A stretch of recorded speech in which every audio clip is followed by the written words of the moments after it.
Hi, I'm my personal writing coach, and this is a quick fix. Here we are to fix the most dreaded mistake I find in 99% of my students' writings. And as much as I try to teach that this is a no-no, it sleeps in all over the place. So what am I talking about? The dreaded use of first and second personal pronouns in formal writing, and I know it seems grossly unfair that I don't care how you feel or what you think in writing, but this is hugely, hugely important because to be a good writer, you have to have an objective voice, and what that means is you're giving the facts and not your opinions. As soon as you enter in your opinions, you can get people upset with you. Yes, people can get upset with the argument that you're presenting, but if you're just keeping it factual, you can keep the argument based on facts, not on personal opinions. There's a place for that in writing, it's just not in academic writing. So here we go. What are personal pronouns? Well, the ones that are bad are called first and second personal pronouns. And here's a list of them. And you've got your subject pronouns. I like candy, you like candy, we like candy. And then you go into your objective pronouns. Give that candy to me. I will give this candy to you. I think you should give that candy to us. And then you have your personal pronouns. I like my hat. That is mine. I like your hat. That is yours. I like our hats. Those are ours. And then you have what's called your reflexive pronouns. Myself, yourself, ourselves.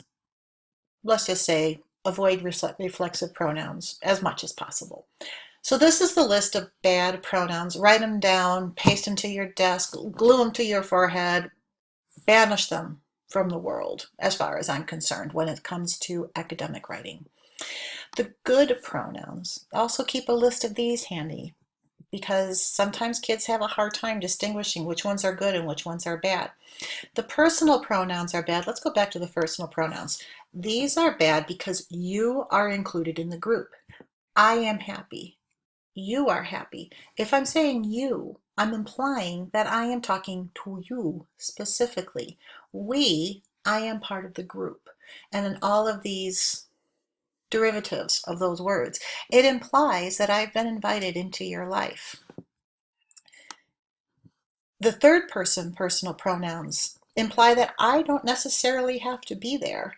If he is happy, he could be happy without me.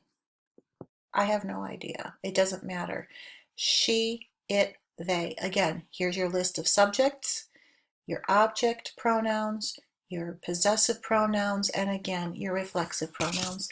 Again, I would suggest to avoid the reflexives here as well, although you may have them.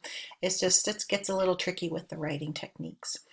So this is a sample of a student's paper that I had, and this is the only time when I correct anything that I will emote emotion.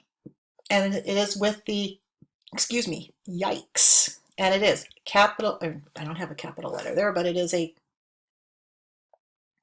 exclamation point. Even notice I give you a sad little face, even a furrowed brow. Back in the days when I wrote these corrections on papers, I would draw great big sad faces, and then they would get uglier and uglier as the paper would go on to evoke the emotion. And that's what this is you want to keep the emotion out. All right, so what is the bad word in here? Steroids are used in several different ways. There are 3 common ways you can take steroids. If you were in the room with me and I was sitting right next to your desk and I was reading your paper, as soon as I got to that word you, this is how I would read it. Steroids are used in several different ways. There are 3 common ways. Oh, no, no. And I would play it up long and hard. Sometimes I gasp.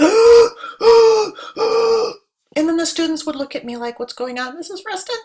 And I would just cry. And then someone said, oh, you used a personal pronoun. That is the emotion I want you to have. And that's the emotion I will give you when you use them. So how do you get rid of these? let's go where we can do some editing. First, we will get rid of my nasty comment. Please do not be offended with my comments on your papers. They are there really to pinpoint where you need to focus on. It's all part of the learning process. So, all right, steroids are used in several different ways.